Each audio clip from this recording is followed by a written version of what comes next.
வாழ்க்கையில ஜெயிக்கணுங்கிற வெறி உங்களுக்கு இருக்கா? அப்ப பாரதியார் சொன்ன இந்த 3 வாசகங்களை உங்களுடைய சக்சஸ் மந்த்ராவா மாத்திக்கோங்க. வணக்கம், நான் நிரஞ்சன் பாரதி, கவிஞர், பாடலாசிரியர், தமிழாசிரியர். நன்று கருது, நாளெல்லாம் வினை செய், நினைப்பது முடியும். பாரதியார் புதிய ஆத்திச்சூடியில எழுதியிருக்கிற இந்த 3 வாசகங்களுமே நெருப்புக்கு சமம். உங்க மனசுல எப்போதுமே உயர்ந்த லட்சியங்களை நீங்க வச்சுக்கணும்.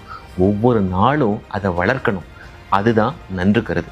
ஆனா நினைச்சா மட்டும் பத்தவே பத்தாது.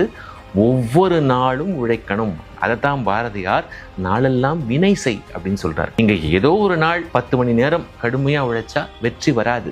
ஒவ்வொரு நாளும் உழைத்தால்தான் வெற்றி வந்து சேரும். அதைத்தான் பாரதியார் நினைப்பது முடியும் அப்படிங்கிற அந்த வாசகம் மூலமா நமக்காக சொல்றாரு. பாரதியார் சொன்ன இந்த 3 வாசகங்களும் உங்களுக்கான சக்சஸ் மந்த்ரா அப்படின்னு நீங்க நினைச்சீங்கன்னா மறக்காம கமெண்ட் செக்ஷன்ல ஒரு நெருப்பு எமோஜி போடுங்களேன்.